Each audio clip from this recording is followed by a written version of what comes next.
They call this place the facility, but that's too clean a word for a graveyard with a payroll. Meet Ben, Sector 4 Maintenance. He thinks the worst thing about this job is the boredom. He thinks he's going home to his daughter in 6 hours. Ben is wrong. Fate doesn't always roar. Sometimes it just scratches. A jammed chute, a jagged edge of rusted metal. It was a millimeter of skin. That is the only difference between a man and a test subject. Dr. Aris wanted to be a healer. He pleaded for the infirmary. He pleaded for mercy. But Director Volkov doesn't believe in mercy. He believes in protocol. Section 4, paragraph C. No biological material leaves the site. Ben isn't an employee anymore. He is a contaminant. The glass is 2 inches thick, soundproof. You can see the scream in his throat. You can see the panic rattling his ribs. But out here, in the command center, the silence is absolute. Volkov doesn't see a man fighting for his life. He sees data waiting to be collected. It starts with a cold, a drop in temperature that no blanket can fix. Then the ink. The trihelix virus doesn't just kill the cells, it rewrites them. It is clearing the way for something else, something that hasn't been born yet. The clock is ticking, Ben. You have 8 hours to pray. But in this place, God isn't listening. Sequence 3, initiated. Hour 1, the subject is still bargaining. He threatens lawsuits. He threatens violence. He appeals to human decency. But he is screaming at a mirror.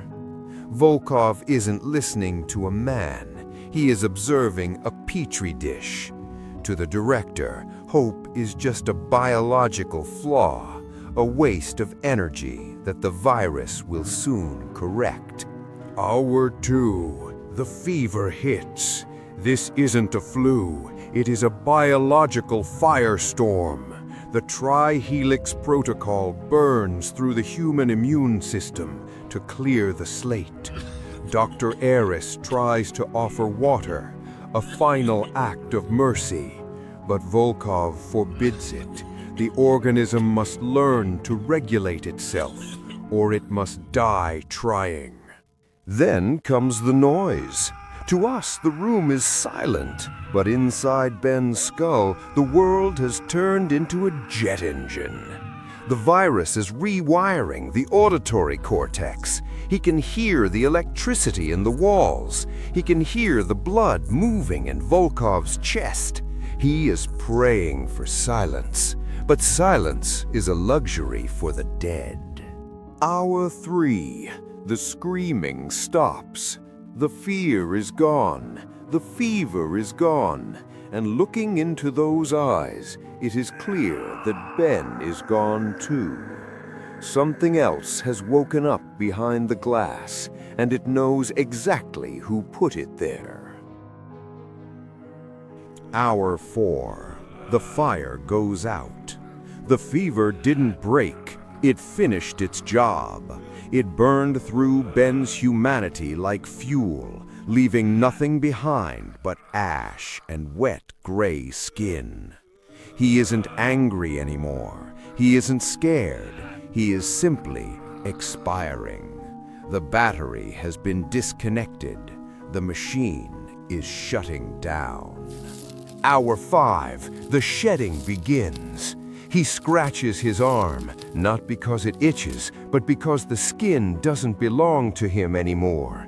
It slides off like wet paper. Look at his face. No scream, no tears.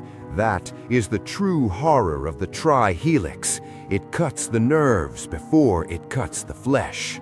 He is watching himself fall apart, and he doesn't feel a thing. Hour 6. The brain goes offline. The stomach takes command. He isn't trying to escape. He is trying to eat. Glass, metal, it doesn't matter. The metabolic demand is impossible.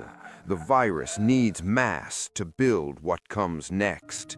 He is no longer a man named Ben. He is a starving engine.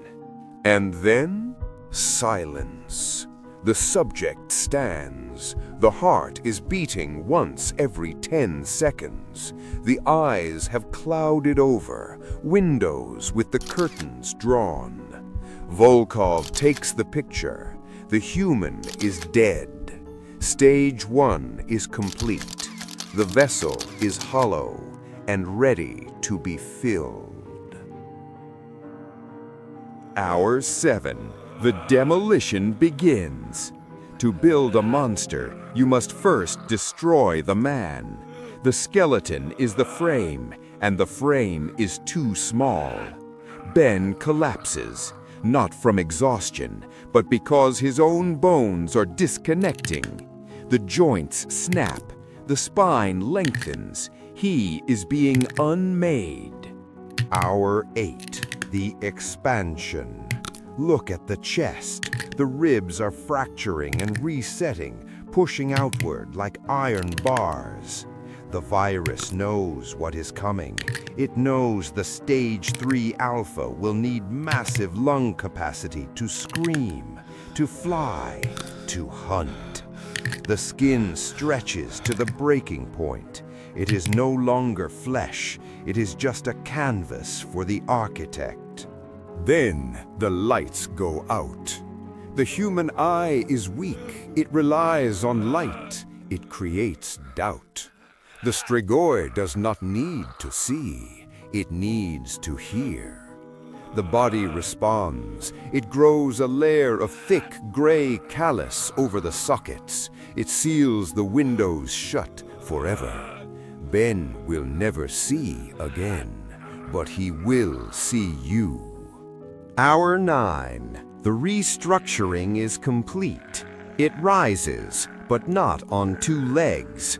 It crouches low. It tilts its head, listening to the heartbeat of the scientist behind the glass. The zombie is gone. The man is gone. Stage 2 is active. The strigoi is listening. Hour 10. The subject stops fighting the walls. It starts talking to them. It isn't a roar, it's a calibration. Click, click, click.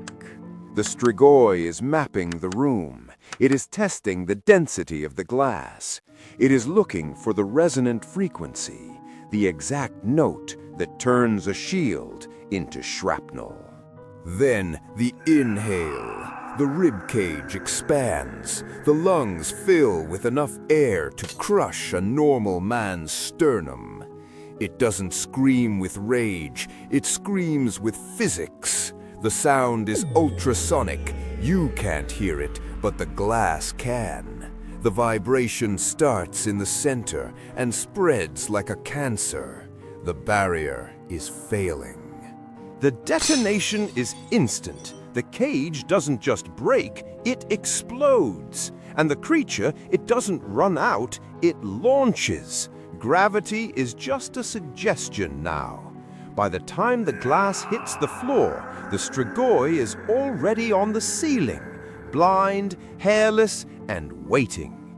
Security responds in 12 seconds. It's 11 seconds too slow. The strigo isn't interested in a fight, not yet.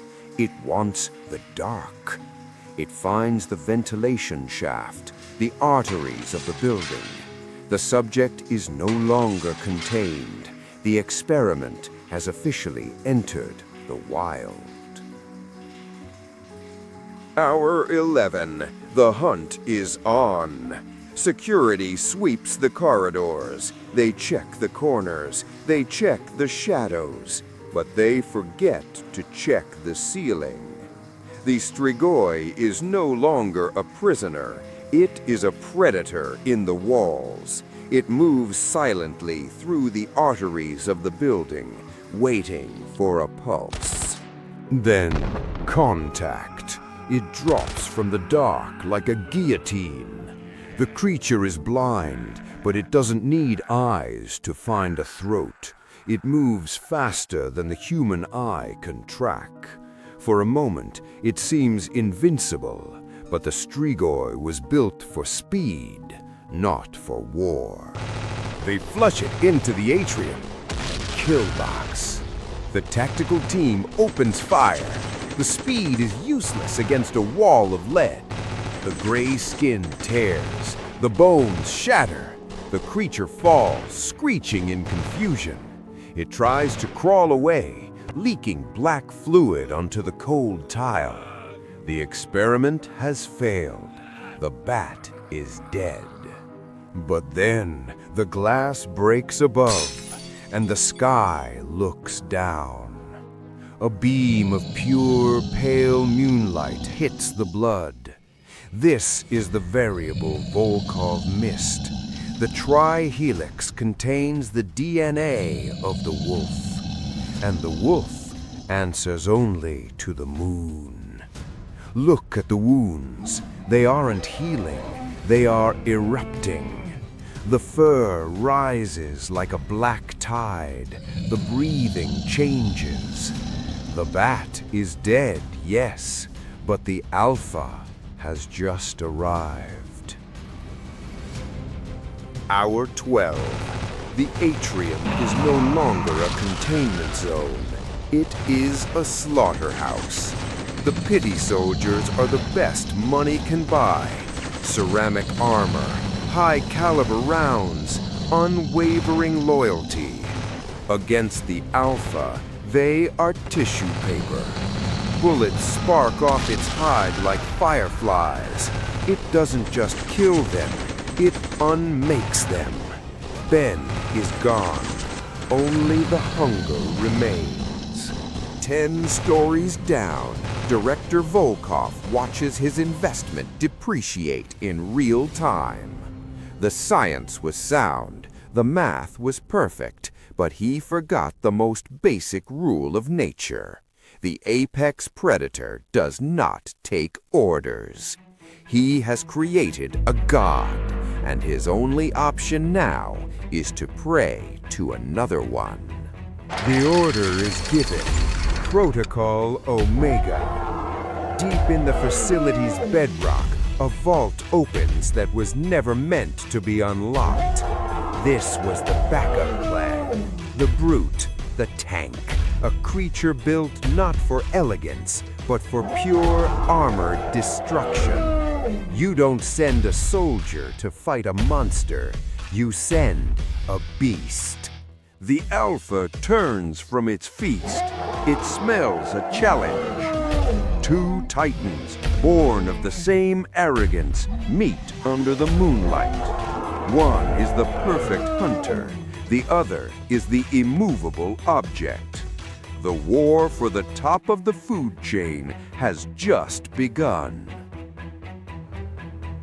Hour 13. The Earth shakes. It is the unstoppable force meeting the immovable object. The beast brings the weight of a tank. The alpha brings the fury of a storm. They tear the building down around them. This isn't a fight for territory. It is a war for extinction. In the end, biology fails them both. The beast finds the ribs. The alpha finds the jugular. There is no technique here, just brute, final violence.